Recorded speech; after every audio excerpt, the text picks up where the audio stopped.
trying to make time. And he stops me, says, "You silly man, you think you have time." Well, ladies and gentlemen, welcome to another episode of the Diaspora Entrepreneurs Podcast. Today we have another podcast host and the founder of the new Power 40 podcast. And his podcast is for men who are 40, going through whatever they're going through and finding power at the end of the day. So we have no other, my brother from across the sea, across the pond, Jamar Stokely. Jamar, welcome to the Diaspora Entrepreneurs Podcast. Thank you, my brother. We need an applause button. We're supposed to get applause after that. Oh, yeah. Hey, what's going on, Jamar? Victor? Yeah, good.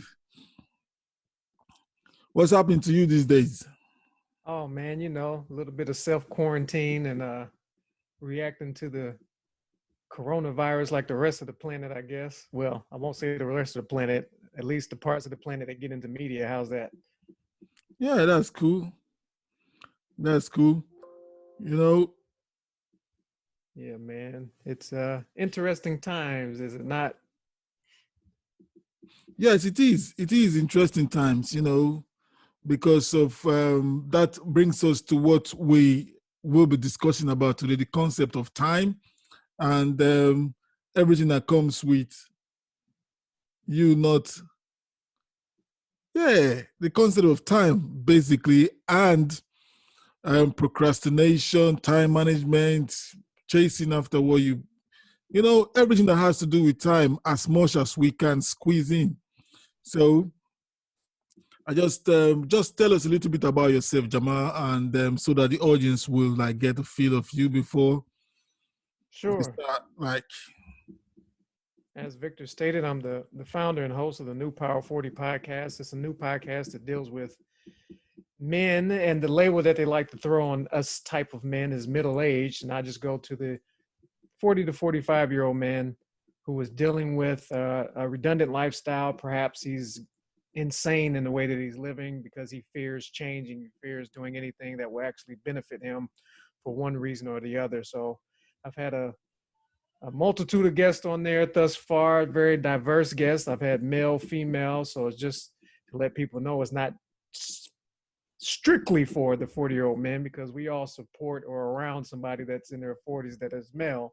And Victor, you've even been a guest on there, and we had a good time talking about how to tap into our power at this day and age. That was we recorded that before this outbreak, so I'm sure we have some unique perspectives on what we talked about before now. Yeah. It was as if we were looking at the future and just take charge of seize the moment. Yeah. So, and it was really a nice conversation I had with you. So now we are presented with this unprecedented time. Yeah. Of stuff that you can't see that's flying about, the invincible enemy. And but what we know of is that time, which we are going to talk about, does not actually wait for anyone. As cliche as that sound, but actually it does not wait for anyone. It just keeps ticking. So what is your experience with time? I'm a person that does not like to regret. And to avoid regret, you need to have decent time management, because typically the things we regret are the things we haven't done, or we did incorrectly, or we did at the wrong time. And that comes with time management. So although I'm not an expert on organizing my time and priorities, I have made it a habit to really study how I'm using my time, from what I'm doing for work as an entrepreneur.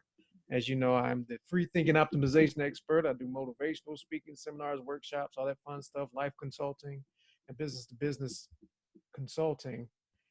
But I have a family. I have 4 children between 3 different homes. Today, I have three out of the 4 home with me. So I was on another show where somebody asked me, how in the world do you prioritize your time? How do you make time? How do you do, like, man, you don't make time, you use it. Time is already there. And as you stated in the beginning, it's going to go whether we take advantage of it or not. So it's a matter of me dictating what my schedule looks like. And I have alarms set that say I'm going to, do this business at this time. But the most important alarms I have are the family time alarms. I have an alarm that goes off every single day that tells me shut everything down and get with my family.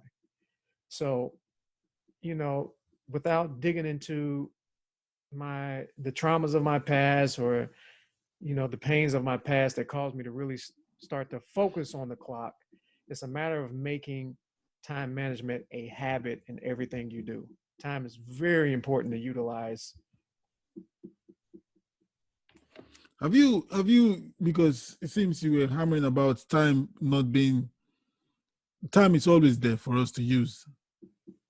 So have you had any regrets? If I just want to like tap into that, like you had a unique story some weeks or some time ago about you and a very good friend of yours.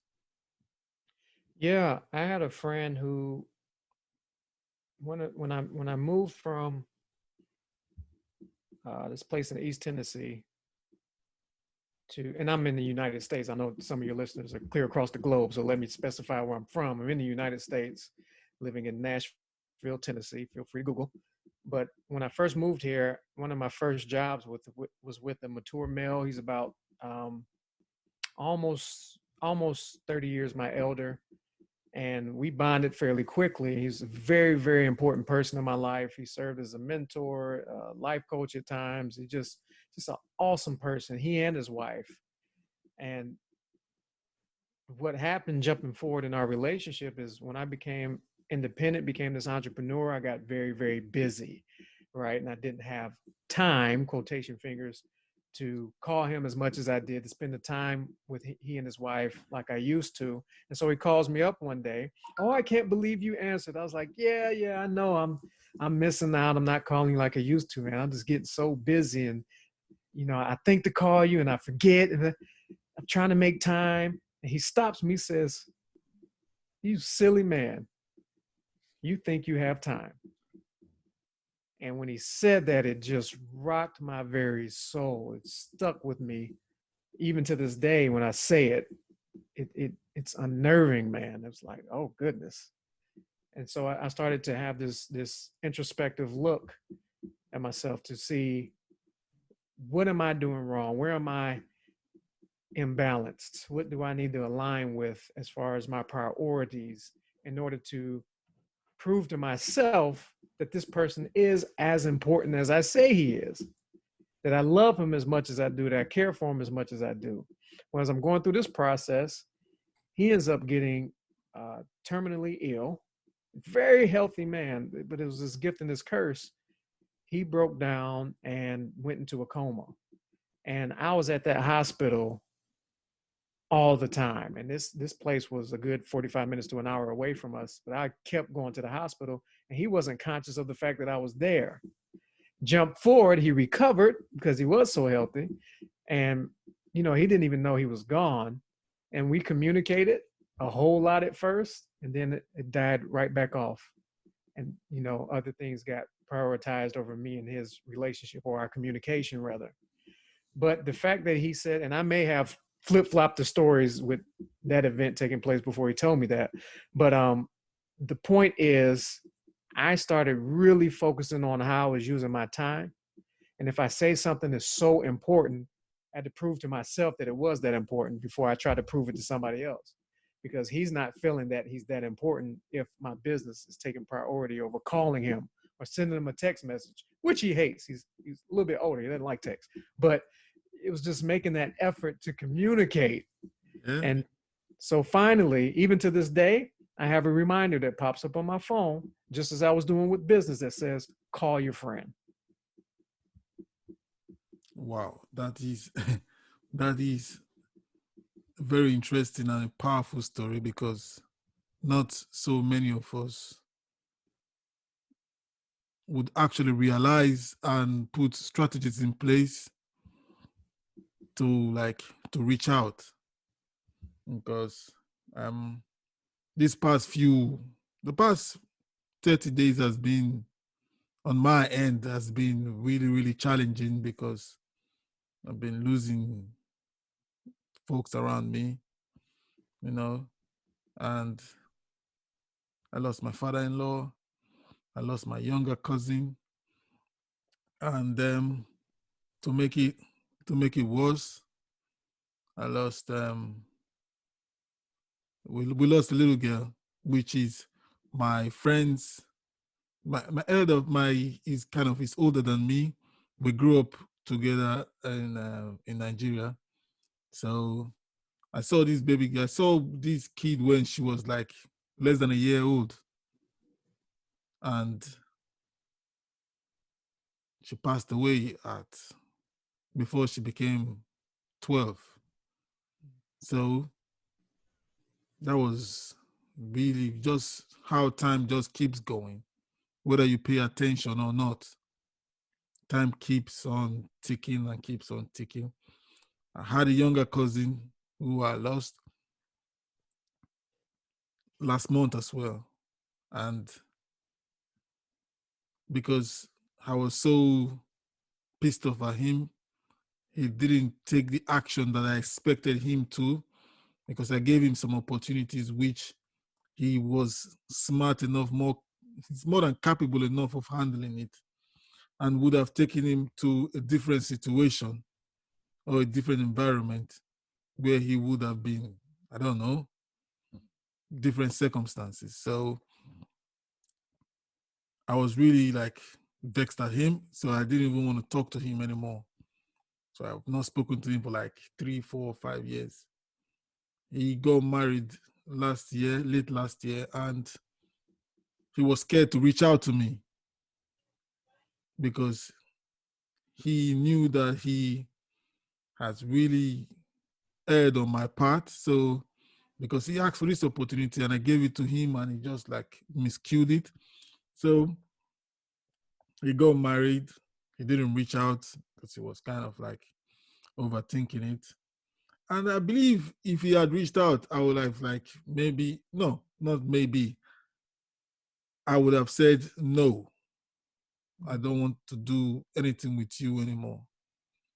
But he now got married, had a baby girl, less than 6 months old as we speak. So, and he passed away.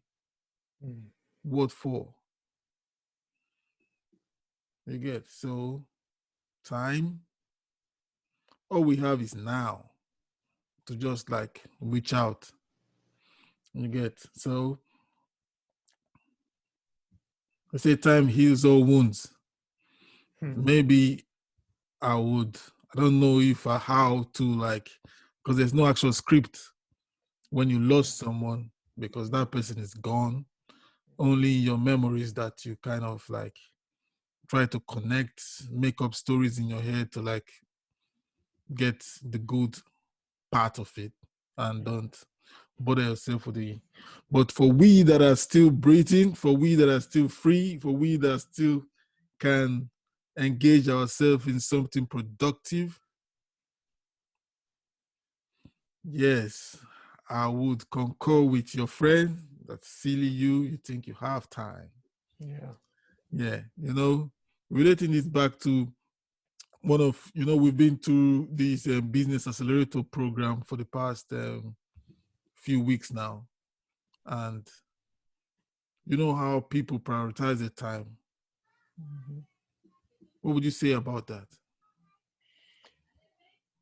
People will, and let me back up, because I knew what happened with your friend and what's been going on with your family, your loved ones here recently. And there's not a time where you're going to mention it and I not um, have some sort of empathy. I'm an empath, first of all. So if I know you're in pain, I'll feel it to a degree. And I'm sincerely sorry for your losses. And however I can possibly be of service to help, I will be.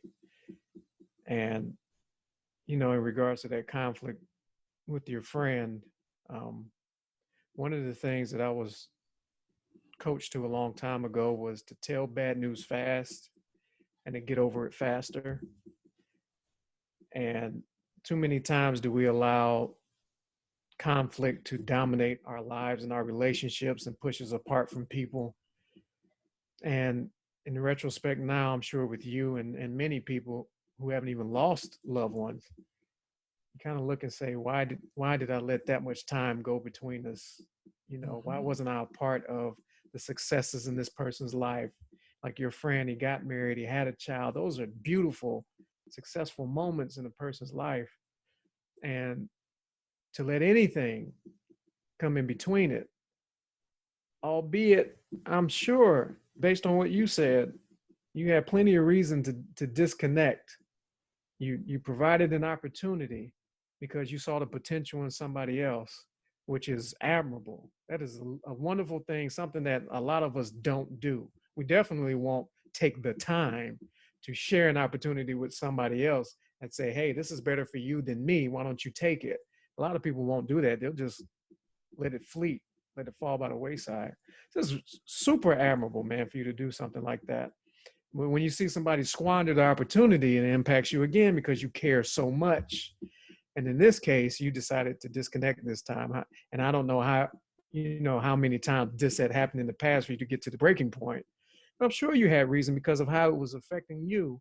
And so I don't necessarily say that you should not disconnect from somebody when you're being impacted, because you have to figure out a way to get stronger, to get better, to get healthier. But in this case, when it carries on, there's a time limit that should be set. You know, there should be, okay, I need to get stronger now as soon as I can, not, forget it. I'm not going to deal with it, whatever. Who wants that bad energy all the time? Who wants to think negatively about somebody else? If you're going to disconnect, and it's a life disconnection, because there's those people too you don't want to be around, then you want to become numb, not negative, not feeling bad. Numb is better than feeling bad. But again, jumping past all that, because me and you have had conversations, and even now to have this type of show, I know you're a man of growth, and you're not looking to sit and regret the guilt and be heavy about it. You want to find a way to push forward. And I love what you said about, because we do it, we start coming up with our own stories to the whys and what could have been and stuff like that. And at this point, it's a little less about what if, but the now, as you mentioned earlier, and what can be. And that's what we should be utilizing our time to do, is figure ourselves out now, how we can become stronger now, and that prepares us for our future. So forgive me, I just wanted to connect back to that point because it struck a nerve with me. It hits me in the heart. And as far as other people, you mentioned the business accelerator course we were in together. They start to prioritize those things that are put in front of them by somebody else. They aren't necessarily things that benefit their life. It's things that, socially people think this is important. Politically, people think this is important. It's always about somebody else's opinion, their timeline. And we watched people who would stress out over missing a date or missing a time that was set in front of them by, the person that was running this course. But when that person went away, not so much. They didn't stress anymore.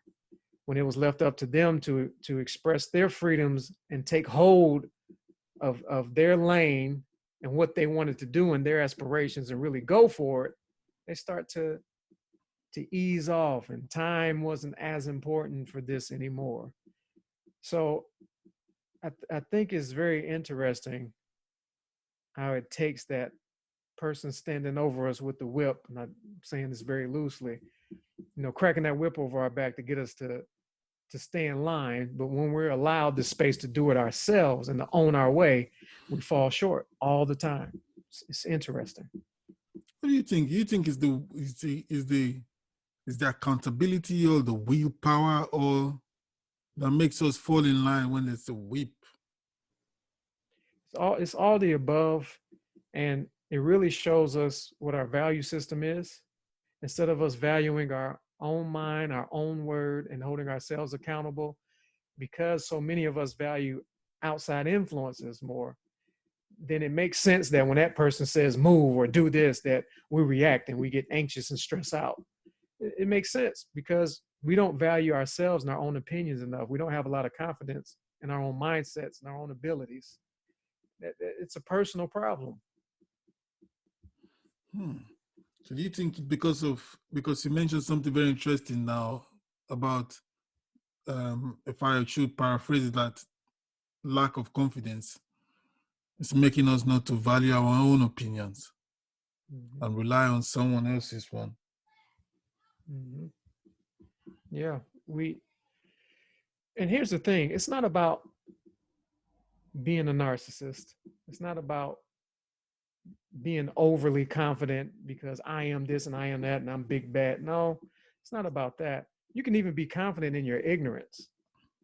You can be confident that I don't know something, but I can go get the answer.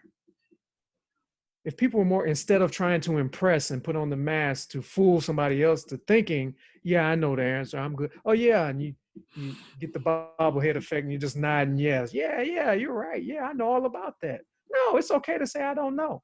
And people don't say I don't know because they're worried about the response of somebody else. Once again, it's like if we're even confident in our ignorance, we will be a few steps forward than most. So speak to me about you have this show about men over 40 and the new power, or using the new power. What is this new power your show is all about? So, like, we're all fully capable of a lot of things. We all have all types of abilities that many people in a lifetime will never tap into. And so the point of this show is to help people kind of kick the lid off of that box that they are where they are. And that's where it's going to be. I have people around me, again, people that are 10, 20 years my elder, that I came to for guidance, that I came to for mentorship, because they have so many more experiences. So they automatically have this respect for me. And when I go to them for answers to certain things, eventually at some point, not all of them, but the majority, they come out with this line: it is what it is, or I'm too old to be trying this or that, dot, dot, dot. And I freeze, man. It's so unnerving. I can't stand it. And I go, why? And the excuses are ridiculous. And it normally goes straight to age, just a number, not what they're capable of doing, not what their current abilities are. Maybe you can't sprint as fast as you could when you were 20, now that you're 60, but you can still run. So why are you saying I don't run anymore because I'm too old?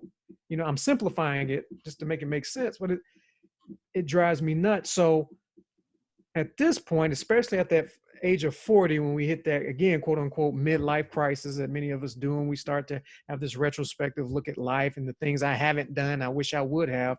And I go, why is it too late? Why is it too late to try? Why is it too late to give an effort? Why is it too late to see if you can be successful at that thing? You know, I don't understand accepting regret. I don't understand accepting guilt. I don't understand accepting negative feelings and running away with them for the rest of your life. It doesn't make sense to me. I don't get it. I mean, I can make sense of it. I comprehend why people do it. But again, the point of this show is to say, oh, you're fully capable. You have the ability. Let's tap into that power. It's in you. It's already in you. It's just untapped. You got to reach for it. And it's going to be uncomfortable because there's so many constructs and conventional ideas that tell us to sit where we are and don't do anything different. And I'm not for that as a human being. How uncomfortable would you think that the truth is making men over 40 to have this crisis? Super uncomfortable. I mean, I have my moments as much of a habit as I've made having these introspective looks, these self-checks. I have my moments of super discomfort when I look at something I could have done better before, or, you know, as a father, things I could have done different for my children, especially my oldest at this point. like, man, had I done that different, maybe this would be blah, blah, blah. And so you start to spiral. You can really sink into this Can you message of can you're you not just give worth it. us one? Can you give us one example? If it's family or if it's business, just one example that this this uncomfortable retrospect has occurred. Yeah, I could do both, but I'll go to business because I know you focus a lot on entrepreneurship. In business, I have always been the same person I am in motivational speaking and life coaching for individuals, I am in business. I lock into the person first before I do the product or the service that they're offering through their business. And so with that passion, it fuels my work ethic. And I go hard for whoever I'm supporting. I go really hard. Now, the lesson learned is not everybody's worthy of that. It's a truth. It's an unfortunate truth and something that was very hard for me to accept because I've always been Mr. All Inclusive, Mr. Save the World, the quote unquote Jesus complex, without really believing I can save the entire world. But I've just always had that open arm approach to everything and feeling like I can help everybody if they give me a shot. If you give me your ear, I can help you. Just share your pain, I can help you. And I did that in my independence for 4 years straight. I might change the theme a little bit. I might change the business. I'll change the people, but I was doing the same thing over and over. And so when it hit its fever pitch, when the straw was getting ready to break the camel's back, it was right before I met you in that business incubator, where I discovered, despite the level changes I made, the theme of how I was handling business was very much the same. And it was that big wake up call where, I'm getting these businesses together. I'll get specific. And each one of these groups, I was supporting 4 different businesses. And each one of them were having difficulties raising capital for one reason or another. And each one of them I had put a ton of sweat equity into. Uh, I've made some monetary investments into some, and just a lot of time and effort. And so I put this package together to help them raise funds to cross collateralize their assets and all this fun stuff. And man, it was working up until I had to turn the reins over for them to close because I don't own these businesses and I didn't have the rights to say yes to everything.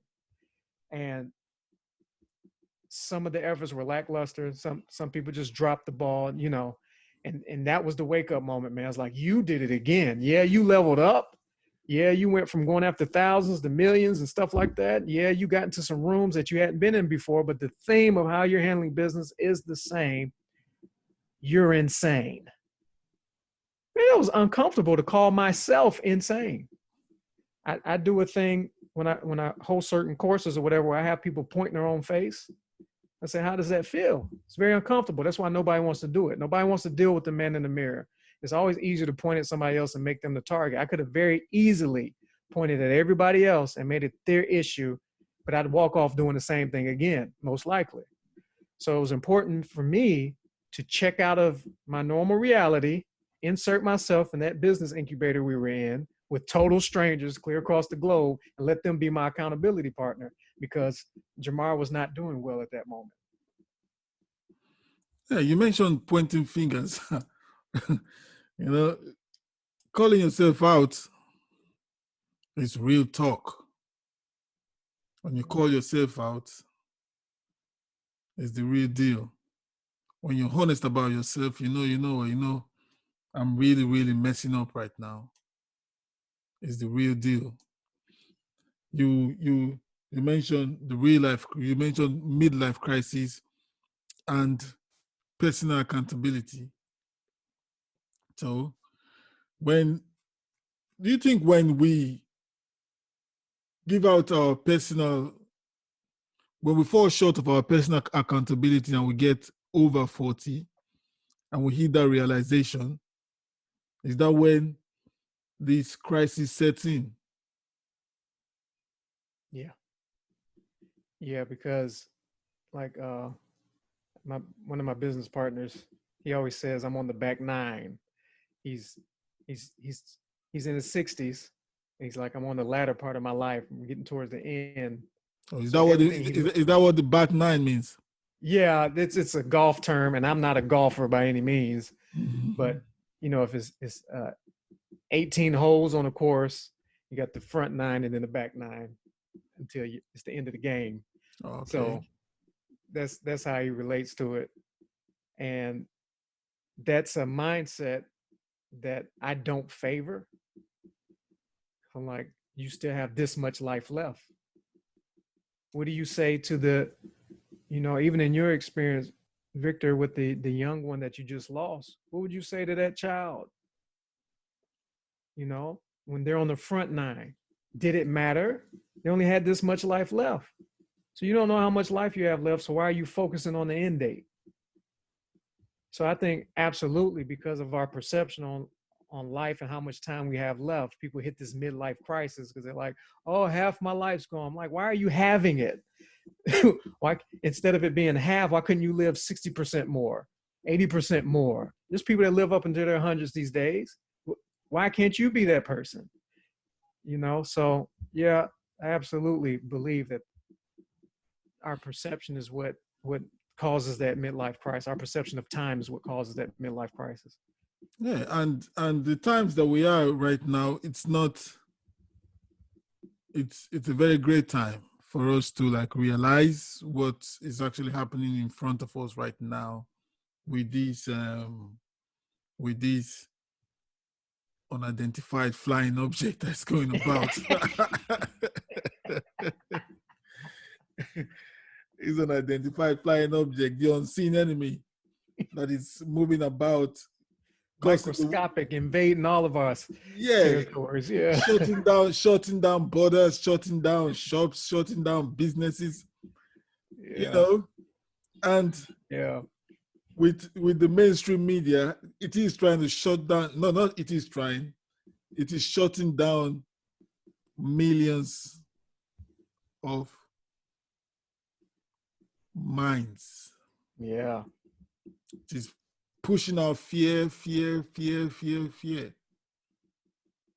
And so Man. many people are going to be in serious crisis after this because these too shall pass, definitely. Yeah. You went deeper than I've gone. You said it's shutting down millions of minds. I was thinking businesses and homes, and you said minds. That's deep. Yeah. Yeah, because businesses can be opened again, money can be made, but the Bible says that a broken spirit who can bear. You get. Yeah. I said that yesterday in my yesterday's rant.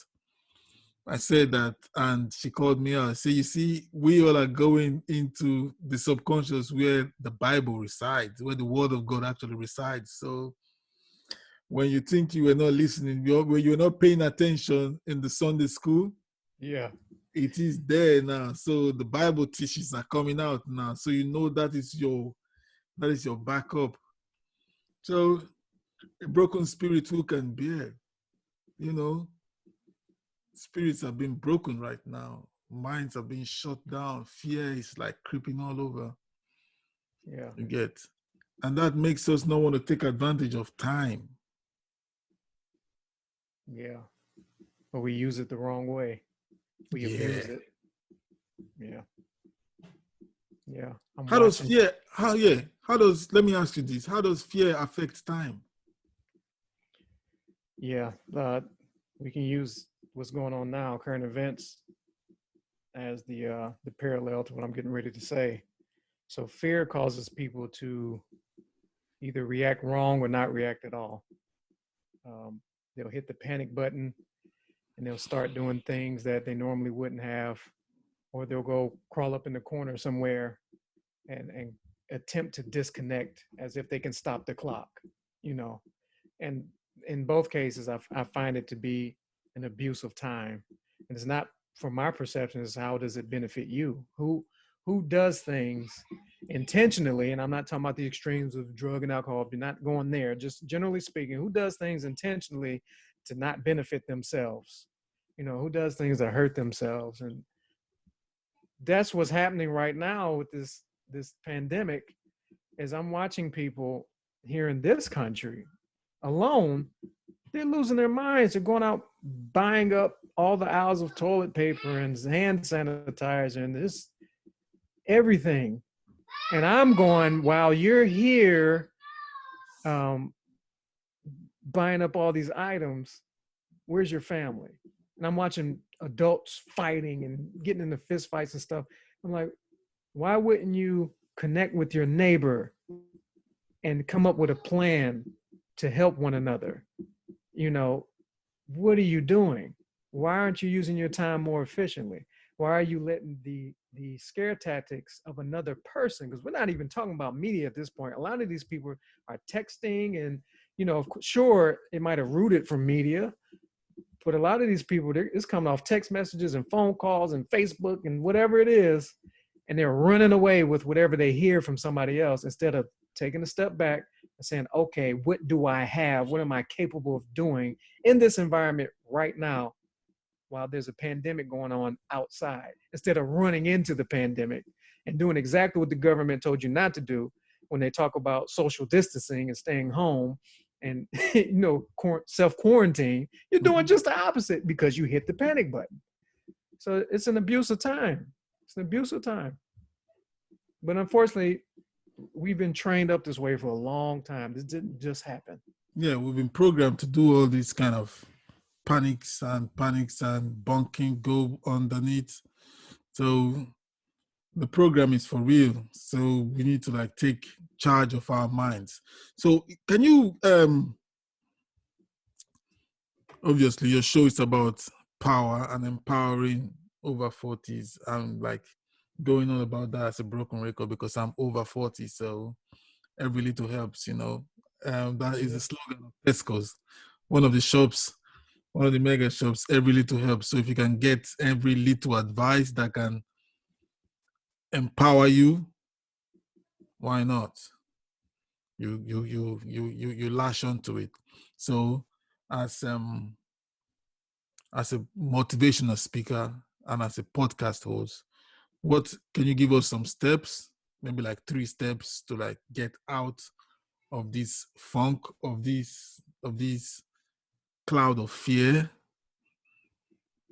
Yeah, the number one thing I do when I wake up in the morning is I start to disconnect my own mind from what the world does. And that I don't start thinking about yesterday. I don't start thinking about what I should do today. And let me back up. It's not that I don't think about it, because it happens. It's a reflex, right? Again, we've been trained to behave a certain way, to think a certain way. So I'll think about what I did or didn't do yesterday, or what I shouldn't do today, whatever. I'm going on with the day instead of being in the moment, instead of being thankful. And here's where it gets cliche from the motivational standpoint. Gratitude. Gratitude is huge. If you just wake up, if you're thankful for just waking up, when a lot of people will go into, oh, I got to go to work. Oh, I got to do this. Oh, why can't I sleep a little bit more? How about be excited that you woke up at all? It's amazing. You were asleep and didn't know what was going on. We don't, and when we're in a deep sleep, we don't know what separates us from death in that moment. The only thing we know that separates us is the fact that we wake up. Absolutely. And if you can recall a dream, it's because you woke up. So having that gratitude about just I'm breathing, I'm alive is a great start before we go into any of the pains of the day.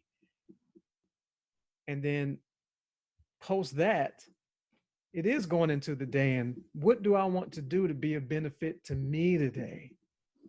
What do I want to do to be happy? What do I want to do to have peace?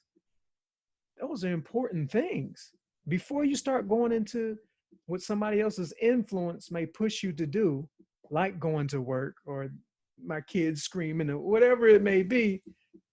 Why not go into those things that benefit you personally, that make you stronger to start your day? And then third is getting up. Get to it.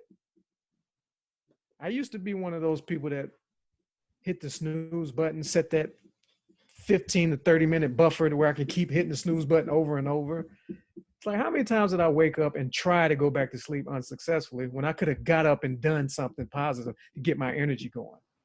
So now I don't play that, man. I have no blinds on my window. You can see, if you ever release the video, people can see, but aside from this yellow light in my face, that's natural light coming through my window, and that's what wakes me up. That's my alarm clock.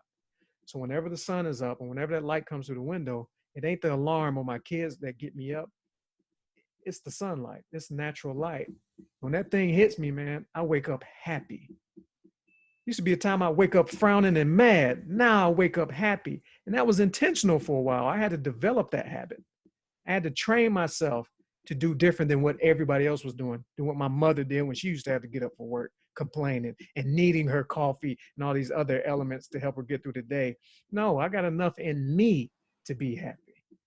So those would be my 3 steps to waking up and getting started. It's all kind of a meditation in a sense. Yeah, well, you spoke something really resonate with me, and I would really like to go back to that. You said you had to wake up happy. You kind of like, you don't use an alarm. You wake up excited. You wake up happy. How did you get yourself to? Because people, some days ago, I didn't even touch anything because I had projects to do. I just you know what, this is pointless. This is hopeless. There's no reason for me to create anything anymore. So I just went to bed. Boom. And the past couple of months, that has been the earliest I've been to bed. About past 8 p.m. I just say, you know what? There's no point. Let me just go and lie down. So I woke up the next morning. I was like, what's the point? So how did you train yourself to get up and go to that mindset of not even having a window blind? How did you come up with that? It was knowing that there's better out there and that we experience better every day. But for whatever reason, we put blinders onto it. We don't recognize what the better is. And the reason why I like natural light is because I know it's good for me. I know what the sun does to me. I know how much I like summertime. I started relating those things that I found the benefit to my life, to me as an individual. So it's like, if I like the sun in summer, if I like to play out in the sun, play basketball, swim, run in the park, whatever, if the sun does that to me at that time, why can't it do that for me every single day? I want to be happy. That's what I had to keep drilling in myself. I want to be happy. How many reasons do I need to be happy versus how many reasons do I allow to make me miserable or to make me feel bad? It's so easy for us to spiral into negativity and feeling bad. Why is it so difficult for us to be happy? And I'm a person that challenges myself. I'll punk myself. Nobody kicks my butt like I do throughout the majority of my life. And I would say, oh man, you feeling bad, huh? What are you feeling bad for, chump? Don't you want to be happy? Why is it so hard for you to be happy? I will challenge myself. Like, hold up, I could be happy if I want to. Okay, go ahead, do it then. Like, this is a conversation that happens in my head. And I think just that process in and of itself helps, because it's a distraction from whatever is making you miserable, whatever has you down, to have that type of conversation with yourself. And I'm gonna tell you something very, very simple I did. And I didn't come up with this. I actually used to work for a call center for a major telecommunications company. And they came out with this slogan, and we had to put mirrors up on our computers, and it said, smile. It told us smile. No matter what's going on, smile.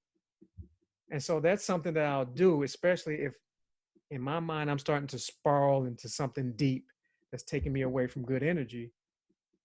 I'll call myself on it, and then I'll smile.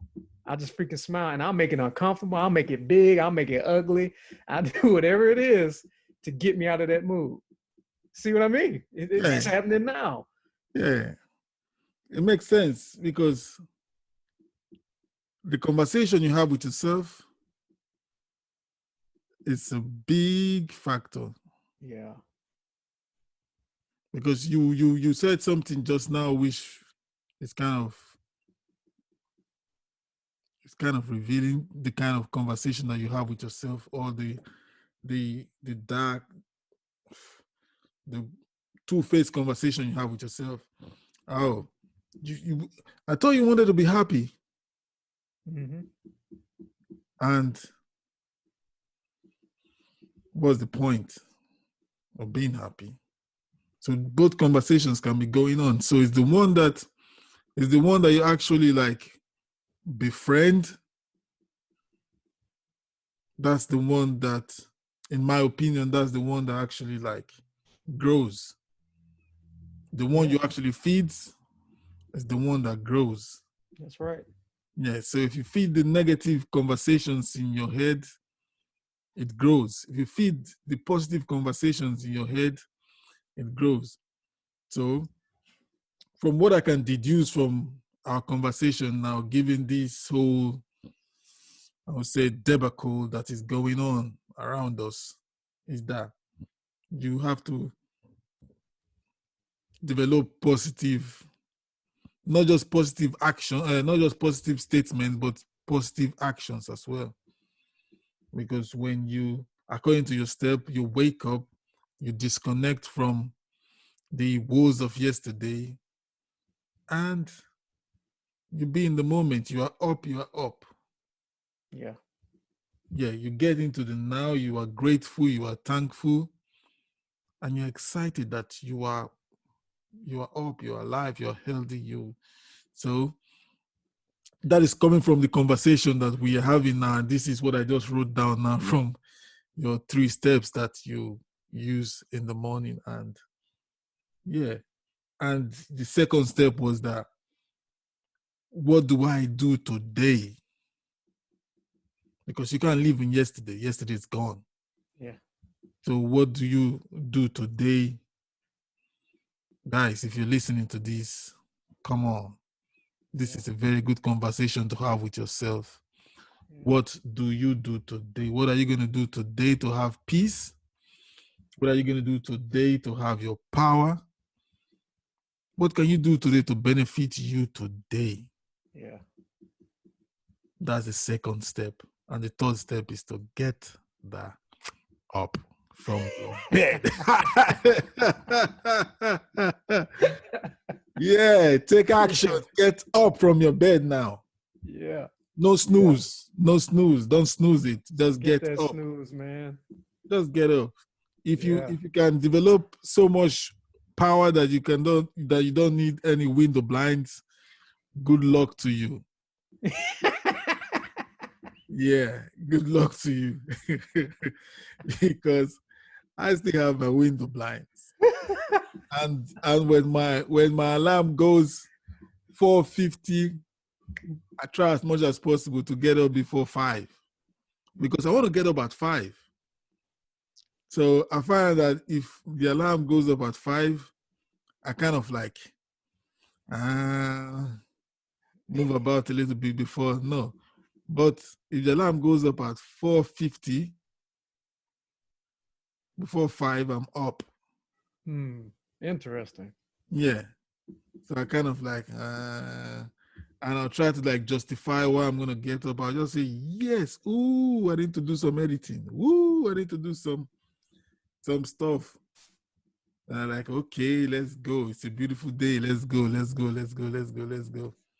So 90% of the time it works, but you'll have those moments. There'll be some tough moments, man. Sometimes I just say, you know what, tough. Arrest me. I'm here. Oh, good. So arrest me. Tired. Positivity police, come arrest me. Come arrest me. I'm tired. I'm not going anywhere. I'll lay on this bed till whenever I want to get up. So So that's how I do sometimes, but most of the I time, have my moments, man, yeah, especially if I've stayed up really, really late and I've yeah, worked or whatever. And then the sunlight will hit me in my face and I still wake up happy. yeah. I'm talking about even recently in the past 2 weeks. I still wake up happy, but I don't feel like getting up. I'm Nah. tired. And I'm like, all right, well, let's sit here and have a good time then. So it's still about where your mind goes. It's Yeah, not a yeah. bad experience. I'm just, yeah, let's see if I can dream a little bit more. Mm-hmm. So Oh man, it's been a wonderful time chatting with you, Jamar, and this conversation is so amazing. Yeah. So now, if they want to reach out to you, how would they like connect with you and keep the conversation going on with anyone who is listening? yep, if you want to reach me, you can email newpower40podcast@gmail.com. That 40 is the number 40, 40. You can go to Instagram and go to @newpower40.